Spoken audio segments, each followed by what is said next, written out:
guys, welcome to another guitar lesson by me, Adrian Whyte. Today's lesson is going to be on, I guess you could say, a Brian Setzer, Jim Heath style of a swing piece. I've just taken a couple of chords, moved them around in the sort of things I might hear or see them do. I've added a little lick at the end as well. I'll break all of it down to some level of theory so that you could perhaps reapply it or at least understand where these ideas come from. But I guess I want to stress too that these guys were not necessarily the originator of these ideas. What they did so brilliantly was put them in an amazing context. I mean, Brian Setzer completely revived Rockabilly in the 80s. And there's plenty of other guys that are great players too, but sort of the context that he did it, the style in which he approached it, just awesome and so influential. Jim Heath from the Reverend Horton Heat, you know, there are so many styles that go into that band's sound. Rolled a whole bunch of things together, and they've both at various times, I guess, made these ideas relevant, and that's what's really, really cool. But of course, I can't talk about these guys without referencing Django Reinhardt, Charlie Christian, even guys like Wes Montgomery getting into some of the other styles that would influence this stuff. You got to go back and check that stuff out as well. The buck definitely doesn't stop with Jim Heath and Brian Setzer, but they've certainly done some amazing things, and that is exactly why I'm sort of putting their name to this particular idea that we'll be learning today. So if you're a member of the Patreon, you will be able to access the transcription. So all of the videos I do these days, or most of them, there'll be a post on my Patreon, and there'll be a PDF. So if you contribute to the Patreon, you get access to that. But the other benefit of you being on the Patreon is it funds me making these videos, and you get to be a part of funding that. And you know, you are making a choice to help me out, and I got to say, it's making a massive difference. So firstly, thanks to all the members.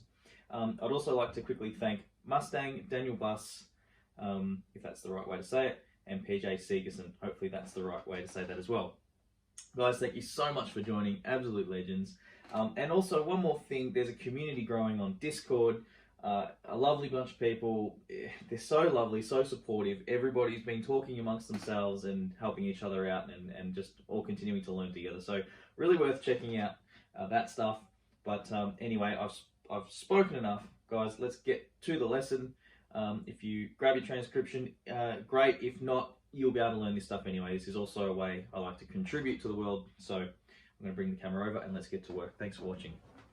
Okay, so for today's tones, the things that you're hearing, the sounds, this is a Gretsch anniversary, double anniversary, I should say, from, I believe it's 2001. Yep, 2001. And I've also got a Strymon Volante, which was a recent acquisition. Guys, I'll be definitely telling you some stories about that because there's some very cool stuff to come. It's an amazing, amazing piece of equipment. And my Supro 1606, which is a little bit sick at the moment. You might hear a little bit of valve rattle. I do apologise. Now, the initial sound you heard at the start, the little recording, I used the Rode NT1 and straight into iRig into my phone. But now that I'm doing the tutorial, I'm just using the microphone on the iPhone. So that's the gear, guys, because I do get asked about that, and I often don't really talk about it. So hopefully that's helpful. Now, let's get to work. So this progression is based around A minor 7, okay, F7, and E7. So in a really simple format, that might just look like this: A minor 7, F7, and E7. Okay, in basic root 6 and root 5 dominant 7s, which I do a lesson on my YouTube. There's some charts for that on my Patreon if you're interested. But what we're going to be using today is the shell voicings of these chords, okay, which is something I haven't got to and something I will be getting to.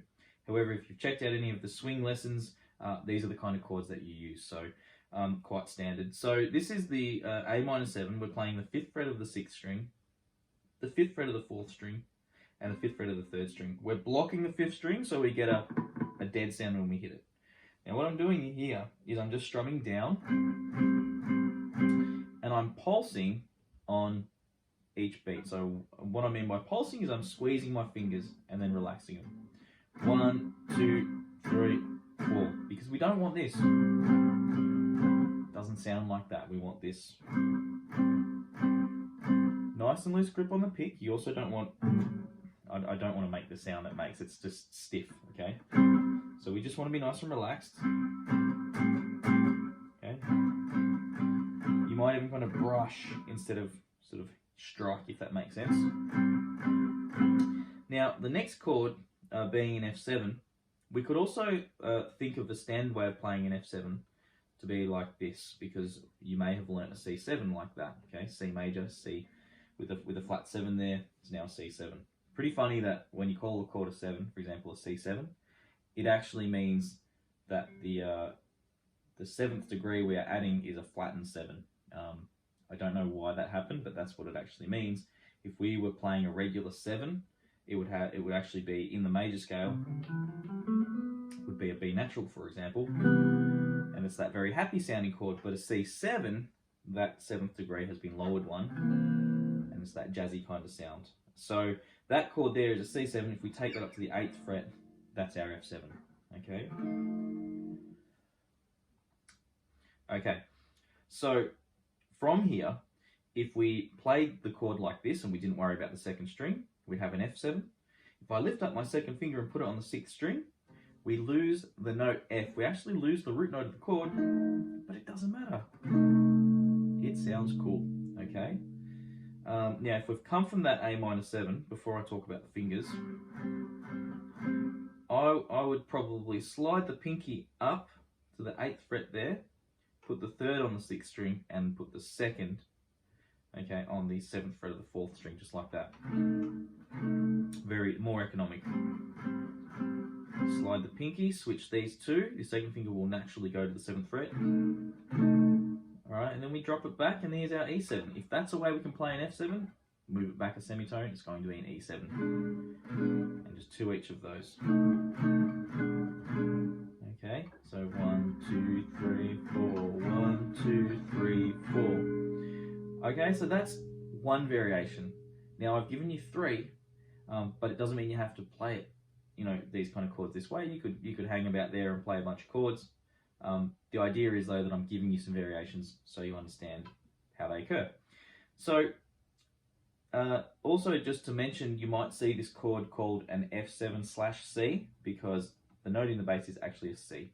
All chords are 3, maybe 4 notes, okay? We don't have to use them all, and we can mix the order of them around and play them how we like. We don't have to stick with the standard things that we've learnt.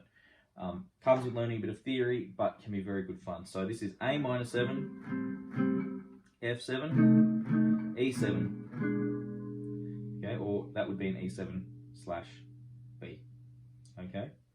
So the next version of these chords looks like this. We're up here, and this is what I was just saying. It doesn't have to be the exact order, okay?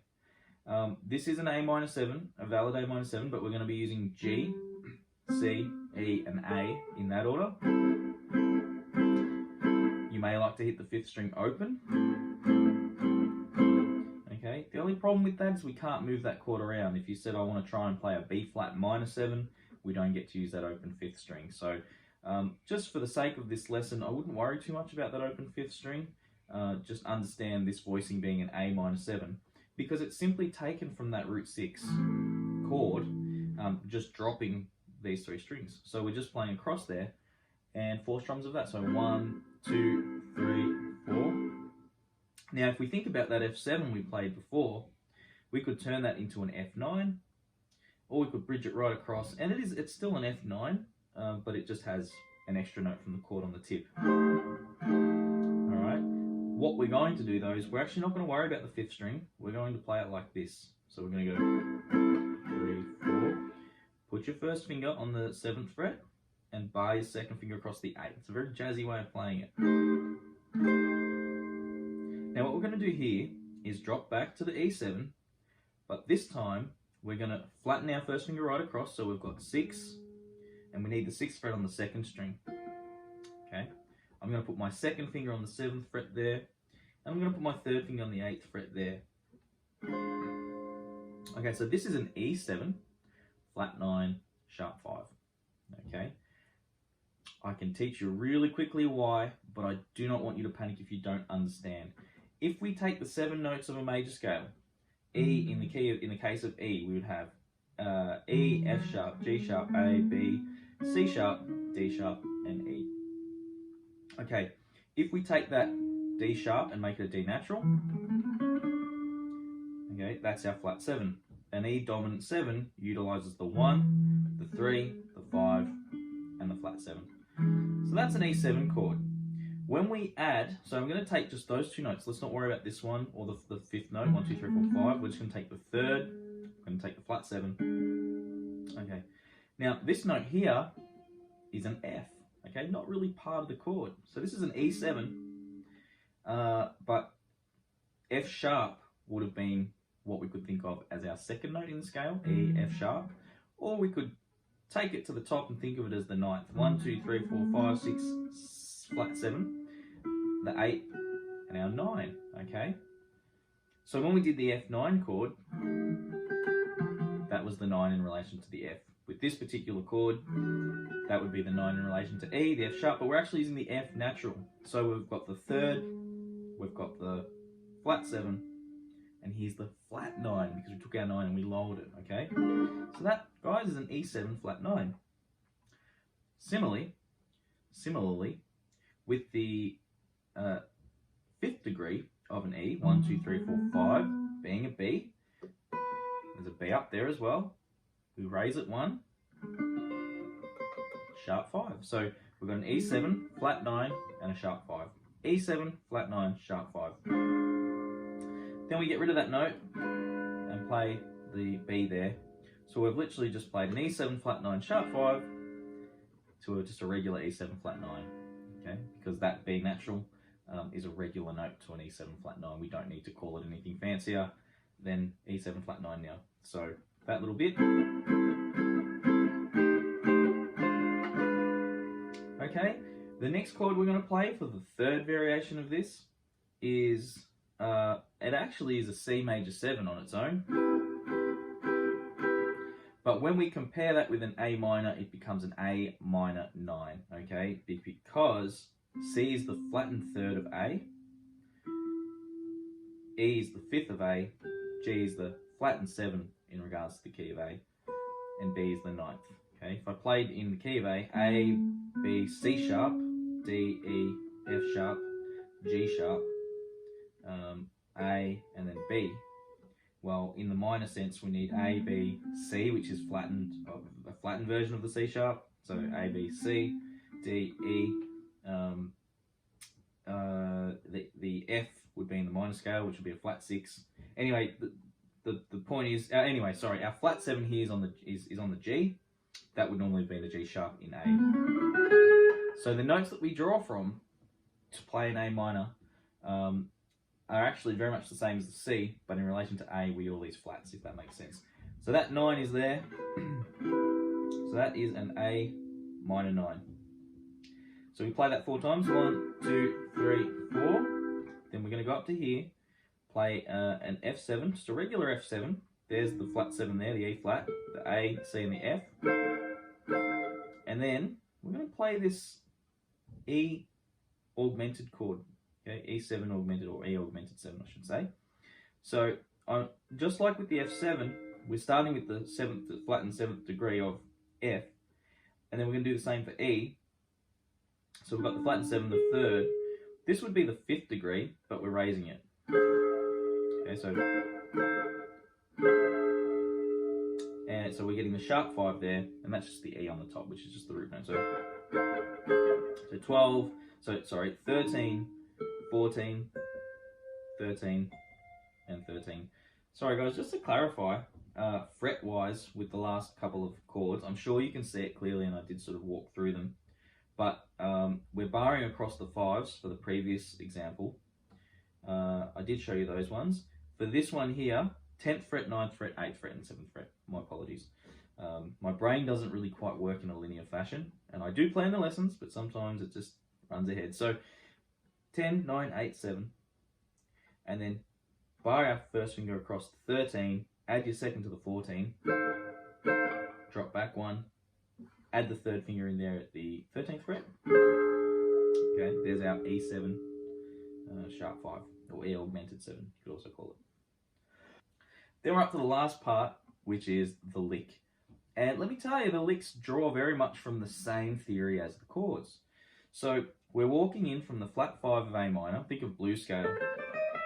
So I'm just stepping in as a stepping note, right, into the 5th degree of A minor. So we're 1, and now we're walking through the arpeggio, C, A, okay, 12, and then we're going 14, 13, 12. Actually, let me play it for you first. So that's the first bar of the licks that you saw in the intro. So that's just an A minor arpeggio right there. A, C, E, the basic triad. Then we go to the flat 7, and then we walk down blues scale again, E, E flat, D. Okay, now the next chord, as you remember, was F7/C. We follow this, we're playing an F chord, just a basic triad, F, A, C, F. First way you would learn an F chord. We're just picking them individually, rolling through them. So 15, 14, 13, 13. Then we slide back to the 12, which is the root note of an E7. And we're literally just sort of playing the notes out of that chord as a single line. We're going the 12, 13, 13.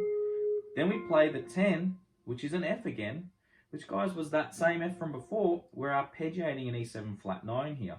And that is what these guys are using a lot of to create these really fluid, you know, how can I put it? You can really hear the shape of the chords in these ideas because they are built on the same things as chords. Arpeggios are very much chords. We don't want to think of them as chords when we pick them. We don't want to go... I don't like to anyway. I think I like to try and break them up so they sound more like single notes. People might talk about arpeggios being like, oh, this is an arpeggio. I try not to think of them that way. I try to treat them as a scale, okay? Very much a chord, but treat them as a scale. If you can play those same notes like this, that's gonna articulate better as an arpeggio. Or, for example, okay, I just rearranged the notes so that they worked as a single line. So, F7/C. Oh, sorry, it's really the chord that I'm outlining here is under the F7/C that we're playing in the rhythm. The E7 chord that we use, we're now outlining as an E augmented, sort of flat 9 thing, okay? So this passage through here, after this bit, which you're probably clear on now, we go 9, 10, 8, 9. So that's just a little chromatically. Da, da, da, da. No real science to it. It just sounds cool. Da, da, da, da. This is over A minor. Da, da, da, da, da, da, da. Again, you've got that option there of the blues note. Okay, in this case, the E flat always sounds cool. Always works. Okay, you can use it all the time, just about. So what I've done here, E, F, E flat, E. A bit of a jazzy lick, C, A, G, E, and then as I mentioned before, I'm doing the F7 arpeggio, F, A, C, E flat, go back to the D, which is now the flat 7 of E7. So we're doing the same shape for E, but backwards. So this is for F, this is for E. So we're going 7, 9, 6, but as I said before, I'm playing the 8th fret so I can fall onto the E, coinciding with the resolution to A minor. Okay, let me play that lick for you.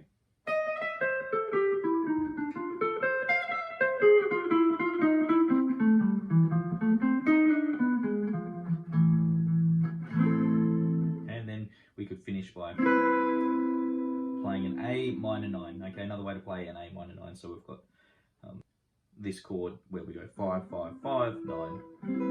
Okay, because we've got G, C, E, and the B again. Same B as from before.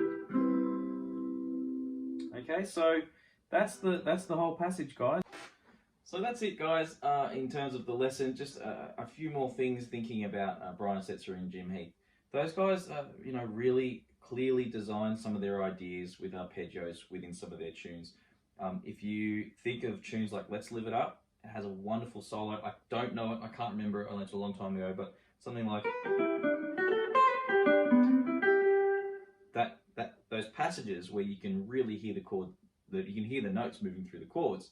It is based on this stuff.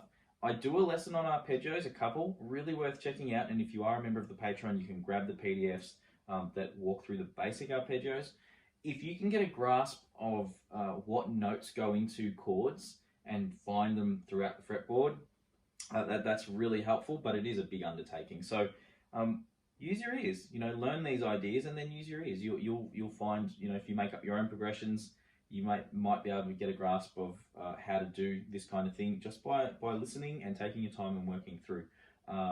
Martini Time, Jim Heath, another great example of some beautiful work with arpeggios and all that sort of thing.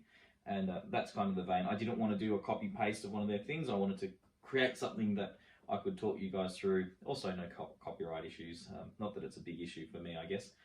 Yeah, but guys, thanks so much. Please like the video, put a comment, let us know what you think. Do you know some good licks that entail this kind of stuff? Did anything click for you? Put it in the comments below. And of course, check out the Patreon. You can scroll through. There are a couple of free things on there. So if you scroll through all the posts, there's probably like 70 or 80 of them now. But if you scroll through, you might be able to find some free material, which will give you an idea. I recently did Learn Some Train, full transcription. You can have that for free, just so you get a feel for what's going on there. So thanks for watching, guys. And as always, I'll see you in the next video.